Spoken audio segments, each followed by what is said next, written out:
Assalamu alaikum wa rahmatullahi wa barakatuh to some of y'all, and peace out to the rest of you. Hit the share button because the message is more important than the messenger. So here's the deal. This is going to be a bit stressful because I just found out today that I've got to somehow be able to pay $840 within actually, yeah, about $840 US on top of everything else that I normally have to pay anyway, and I just don't have all of that. So I'm going to, I guess I'll have to try to start teaching on the side if I can come up with the time, but I don't think I'll be able to do that either. So I'm going to be a bit distracted as I record this, but I have to do it now because I'm never going to have the time later to record this and then upload it. The live stream is out of the question. I'm not going to have time to do lives until I get a second income. And even with that time, there's no guarantee of the second income, but I'm going to have to utilize all that time to try to get it. So I don't know when I'm going to be able to record and upload again, but lives are out of the question. For now, at least.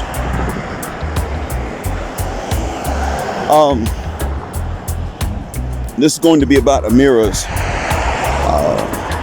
having something to say at all regarding passport bros.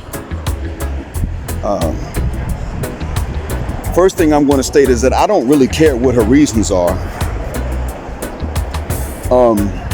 And for any valid points that she did take and learn from Edward Allen Hurricane Anderson, I will give her full credit when I finish hearing what they were. I'm still listening to the playback of Ed's live stream after he went on that live stream, her live stream.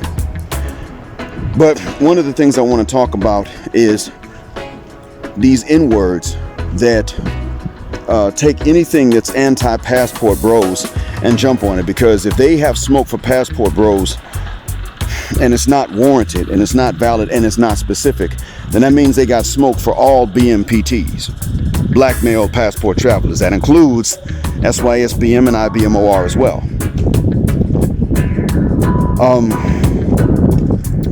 Me being SYSBM, and I guess if such a thing is possible, being IBMOR at the same time, I have to tell you that it's not in my best interest for any BMPT to be attacked because he is a black male passport traveler. This works against our common interest.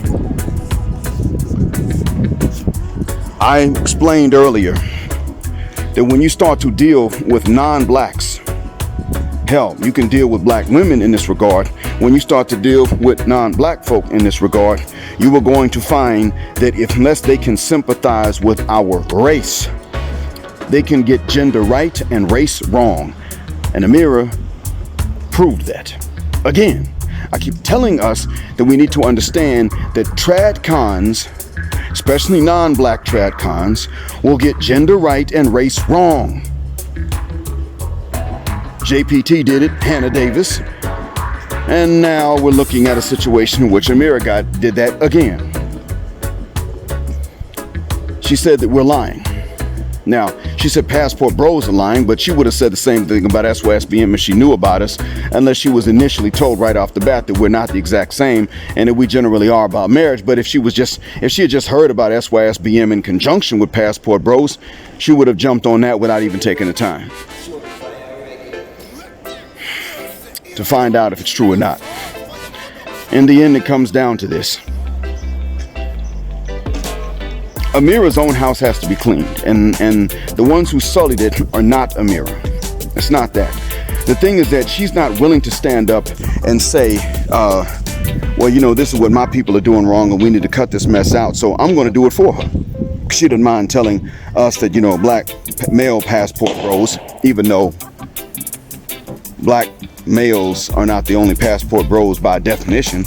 I mean, hell, If I wanted us to remain exclusively black, if I wanted us to have exclusive access as black men to Passport Bros, I wouldn't be able to keep it that way. So therefore, since we don't have exclusive control over and exclusive membership and rights to be Passport Bros because we're black males, and guess what?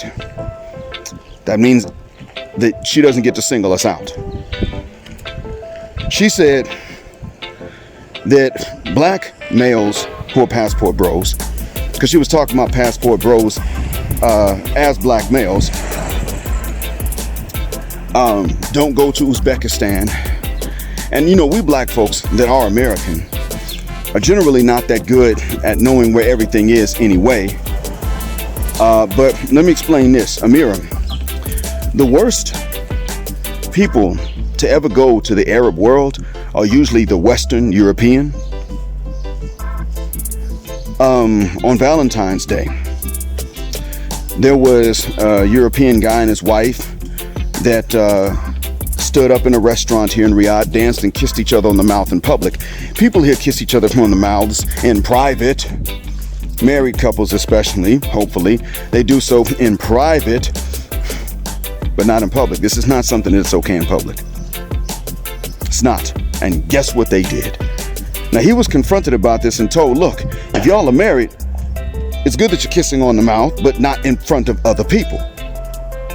So he expressed his regret, and he bought some, and he didn't even let them talk to her. He expressed his regret and bought some treats for everybody that was there available. And so he was not, they didn't call the cops on him because he showed his regret. But a student of mine told me about it because she was there at the restaurant. And I asked her, do you know where he was from? She said, I don't know. I know that he was very, very white. His hair was yellow and his eyes were blue, so he's not from here. That's what she said. She said, I think he's Italian, but I can't be sure which nationality. Assalamu alaikum. So in the end, it came down to the fact that she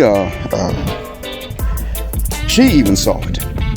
And I said to her, well, I know that if he doesn't look like he's from the peninsula, then he definitely ain't nobody black, because we don't think we can get away with breaking people's rules in their countries. Even those of us that ain't Muslim, I know at least that much about us. And she nodded her head and said, yeah, that's true. This was a Saudi student of mine telling me about this. I'm not gonna lie, my Saudi female students have been respectful, so they're not harassing me. I'm not saying that. But some of them have looked at my junk when I'm teaching and I stand up.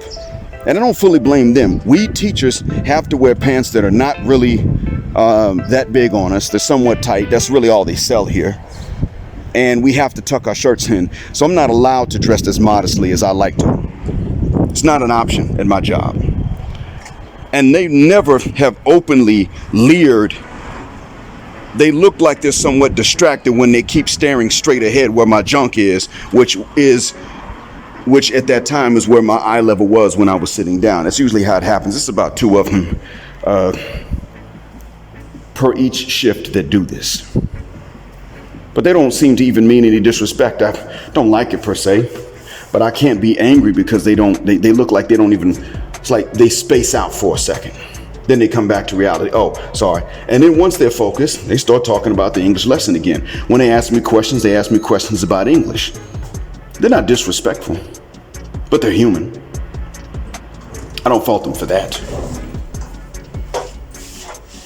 However,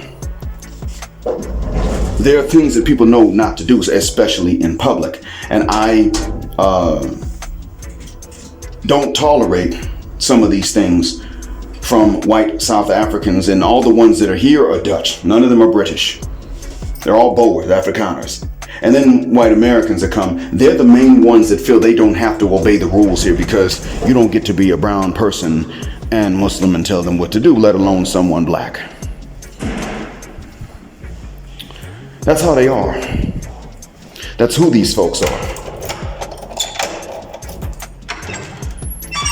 This is why it is that I don't sit up here and count even their society, Amira, as equal to black folks. I don't care what pathologies you can attribute to us. We have these pathologies after colonization and enslavement. What excuse do Western Europeans have? Their pathologies have been inflicted upon us again and again and again. What excuse do they have? I mean, the same nation that colonized your parents' homeland, France, did some very, very brutal things to Algerians just for trying to be free. They offered full integration, and Algeria said, nope, give us freedom. We don't want no France. They beheaded brutally many freedom fighters, and they violated many Algerian women. These folks were not playing. That's what I'm telling you. And you got the nerve to sit up here and talk about black passport bros, because they're not, when they're not Muslim at least, they don't go into majority Muslim areas with the highest sexual conservatism and try to smash them. So black passport bros show respect for sexual moral conservatism and don't go to violate in these areas. And then you got issues. Now, there have been some African Americans that have gone and pretended to be Muslim so that they could dig out some virgins in majority Muslim African parts. But you want them to go to either the Middle East or one of those countries ending in stan and try the same thing. Why? So that you can sit up and point the finger at us and say, see, that's that black pathology. No. You got a minority of stereotypical N-words from the U.S. that go to certain parts of Africa that are majority Muslim, like Gambia and Tanzania. And then when they trick these women into giving it up before marriage, or maybe they marry under the wrong name or something of that nature, then they bounce. That is when they become sought after. And I mean sought after for punishment. And the local men there who know about this will in fact punish these men if they catch them, because the women are already going to face their punishment. Socially, they're not going to get away with it, and they're not going to be sought after for marriage. Everybody knows this. If she is known to have given up them drawers before she got married, that's it for her. Because, you know, in those conservative areas, as you know, if the men have to wait to get some, they're not going to accept to marry and commit to a woman who did not wait to give some. Since we're going to view sex as something that a woman gives and a man gets anyway, then that's what it means. And it's like you want black men to go and be as offensive as possible across the board. For what? See, it kind of reminds me, because we're not doing these things and you complain, it somewhat reminds me of 1950s Mississippi, where white women and men alike had fantasies of sexual pathology of black men and women alike, so that they could justify white men laying down and fornicating with forcibly or consensually black women, and justify going in and hanging black men for fornicating with forcibly or consensually white women. That's what the whole thing was about. Now, it took a long time for Emmett Till's false accuser to pass away. We just, on the heels of that, you've got the nerve to sit up and use this see attitude towards us. See, you know not to do this, that, and the other. Also, you're going to blame black men for knowing what not to do and where not to do it. That's what we're doing today.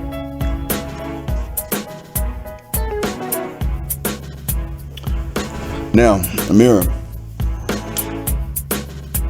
there are passport bros that look for marriage. There are passport bros that want to smash first and fornicate, then go looking for marriage. There are passport bros that don't want to marry. There are different types. Just like the Arab men that maybe we should be calling passport bros, because they go from largely Lebanon and the Gulf countries, more so than other countries, into places like Southeast Asia and try to smash. Now, the more that a man believes he is superior to another population, the more likely he is to fornicate with their women, and less likely he is to commit to them. Okay? Who are these men amongst the Arabs? Well, Gulf Arab men who do go to Southeast Asia without their wives are likely to do this because they don't view others as being equal to themselves. Even if they don't hate anybody, they still don't view others as being equal. So even if they are fornicators, they're going to commit only to, virginal Gulf Arab women. But if they are if they're not Gulf Arabs, then they might be Lebanese.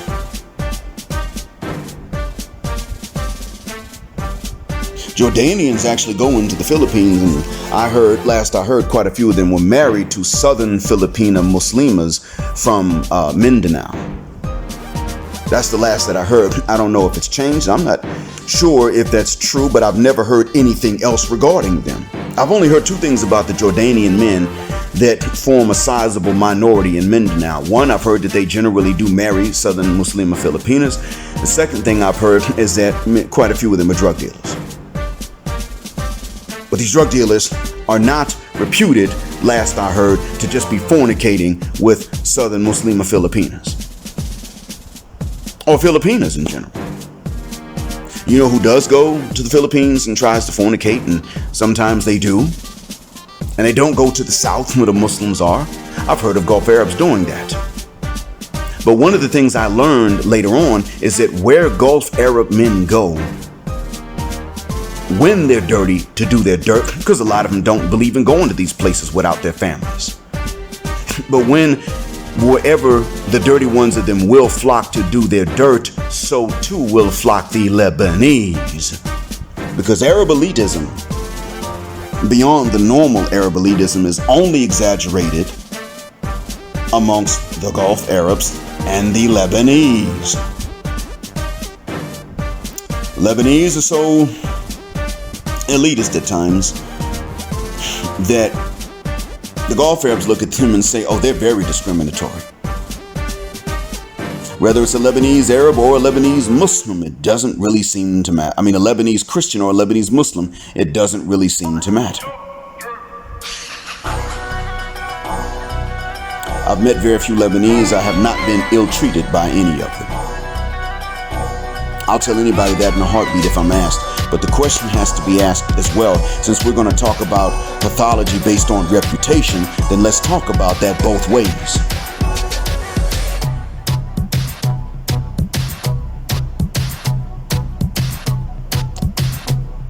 You know, years ago, the Turks and the Lebanese were seen as being the most liberal, the most westward leaning, and the most wanting to be white, like white European. The Turks don't have that reputation anymore. So what's going on nowadays? What's happening? Lebanese haven't lost it. I'm going to let you brothers in on another secret that may not be known. A lot of these stories that you hear about maids being ill-treated in Arab countries, especially if they're dark or poor, a lot of those stories that you hear, actually, believe it or not, come out of Lebanon. They don't all come out of the Gulf.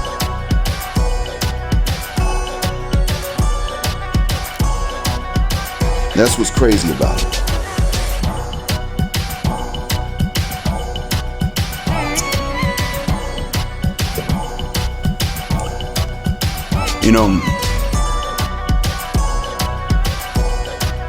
As I work here and I work hard and I struggle and my time consistently gets reduced, and then in order to try even to make ends meet, I have to spend more and may not be able to make it back. And as I struggle through this right now, and God knows when it's going to end, if ever, I'm willing to do it if it will do better for my family, for my wife, and for my kids, including my grown child. And I don't know when this rough patch is going to be over. I don't know if it ever will be, because I've been through these times before and they didn't end for years.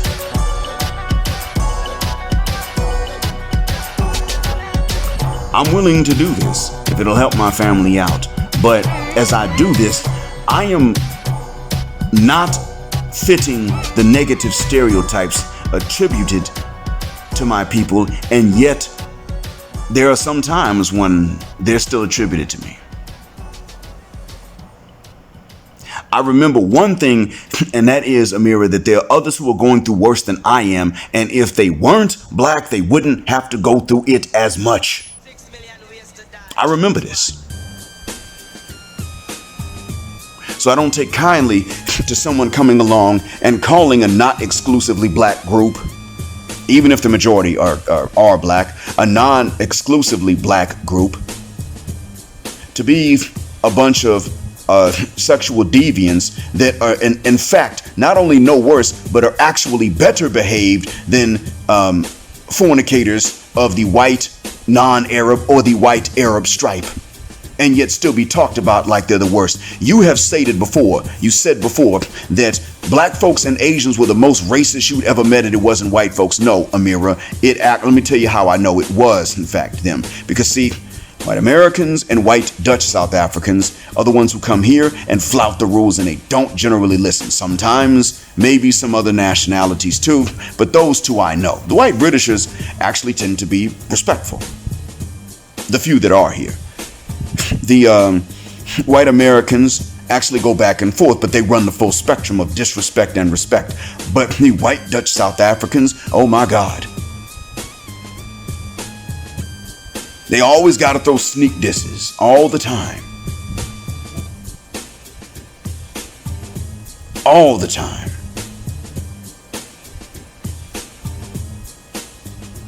You know? Here where I am, we're the ones that know how to respect the rules where we live. We're the ones who understand their house, their rules, my house, my rules, your house, your rules. We get that, Amira. And that's why you don't see black passport bros going to Uzbekistan and Tajikistan. And the other thing too is, the funny thing is that even those of us that are Muslim, let's say maybe SYSBM, or just passport bros that are Muslim, and they're not traveling for any kind of fornication, but they're traveling to travel. Even we generally will avoid going to these areas because we have heard about their attitudes towards black people. SYSBM guys that are Muslim are not talking about coming over here to get married in Saudi or any Arabic speaking country to get married except maybe Morocco. And that's going to dry up if things ain't careful, if people ain't careful there. Do you want us trying to go? Those of us that are Muslim, let's say, because we here, you got to be Muslim to marry a Muslima, and you ain't supposed to fornicate with a Muslima. We hear this stuff and we're like, yeah, you know what? We ain't supposed to. Guess who sits up and says they gonna do it anyway? Guess who sits up and says, Amira, that they can't wait to go and invade Iraq so they can violate the women? You know who said that? White GIs. I heard of somebody named Sergeant Hassan Akbar years ago taking out other military personnel because he got sick and tired of them hillbilly good old boy soldiers of his comrades talking about how they couldn't wait to go into Iraq and violate, so he took them out himself.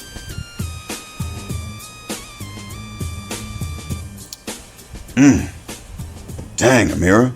You want us to start talking like that, taking on these attitudes? Why would you want us to do these things if that's an affront and an insult? Why would you want this? So that you could point the finger at us and say that we're the more disrespectful ones? Is that why? You seem to entertain fantasies on a subconscious level of being able to point the finger at us and saying we're worse. And I'm sitting up and saying we're not going to stoop to these lows just so that you can feel vindicated and pointing fingers at us and talking bad about us and what we're doing wrong and what we ain't doing. That seems like what you want, and I'm not willing to do that. Shuck that fit.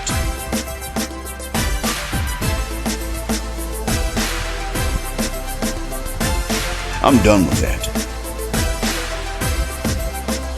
We all are done with that. We're not willing to stoop to certain lows just because non-black folks who ain't sympathetic to us entertain fantasies about being able to blame us.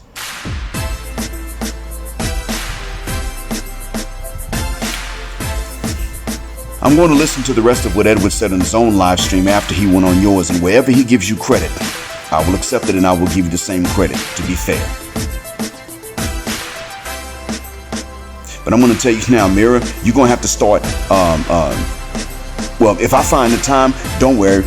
If I find the time, I'll go ahead and make this thing even by telling my people more of the pathologies of Arabs in general and Lebanese in particular, where it counts, where I know about them. But don't sit up here and start, don't ever take anything that we do that is respectful towards someone and point the finger and say, see, they know, because that's one of the things that sisters been doing, hyena Western sisters, and that's why we're leaving them. Won't touch them. Because they will take respect as weakness and fear. They always point fingers at us and interpret anything they can about us in the worst possible furthermucking way. We're done with them. How you think we gonna reply to you? If a man, a black man especially, is willing to go softer on you, not because of something you may not know, but simply because you ain't one of us, that's a simp. And that's not somebody you should respect anyway. And since we're on this topic of what we should do and what we shouldn't do, maybe black ethos and ethics amongst those of us that ain't ratchet and stereotypical are just better than the ethics of Arabs that are not stereotypical as well. Maybe that's what it is.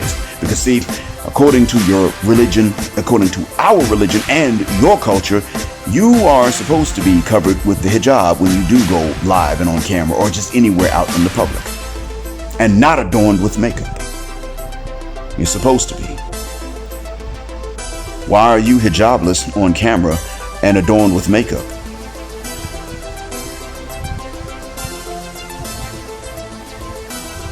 Maybe you've addressed that and I didn't hear it. And if you have, then I'll listen. You can send the link and I'll listen, and I won't ask that question again. But it's a valid question to ask. I'm a guy, and I don't put my name and face out there because the message is more important than the messenger. You are a lady that is married and Muslim, and you are out there, hair out, makeup on. And though you generally do behave with femininity, you seem to want a male following so that they will send you. It seems like that's what you want, so that they'll send you money based on looks. You know what? Go ahead. Even though you've been out there before, go ahead, put a hijab on or a face veil, or don't even put yourself in front of the camera like Jessica X. Preach the same message and see what happens. I challenge you to do that if you are that conservative. Because I, for one, am sick and tired of trad cons getting it right about gender and then using that as a license to get it wrong about race. We're not the most racist, Amira. Every time we have a bias that is against some other non-white group of people, it is react. As a matter of fact, every time we have a bias against anyone that's not black, that is due to a reaction to their biases against us, namely the Arabs. You and the non-black Latinos are the ones, and the Indians are the ones that are most known for this. And I, for one, am tired of it. So,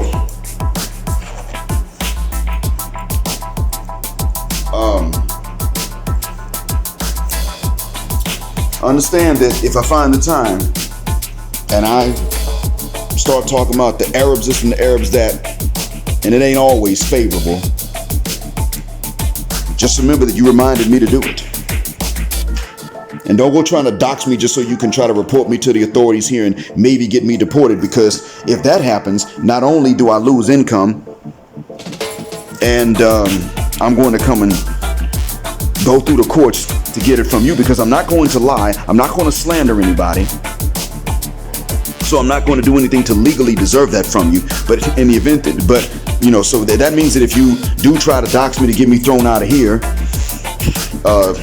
then you become liable for making up the income. But also understand that whoever validates whatever you say, whatever you claim, as to why I should be fired and deported, whoever goes along with that, Then I will start to give names and dates. You're going to have to bite this bullet because you fired it first. And nothing I'm doing and saying, and none of this is out of my hatred. It's just me being fair. If black passport bros are the ones that are respectful enough to not go to sexually conservative areas and smut those women out, then I'm not going to take some "I told you so" coming from you when you done already sat up and pointed the finger at black folks and exonerated white folks, even though you Muslim, which means you are supposed to morally understand intrinsically that the oppressor is always worse than the ones they have oppressed. Unless, of course, their oppressed join them. Oh, my bad. I didn't mean to say that out loud.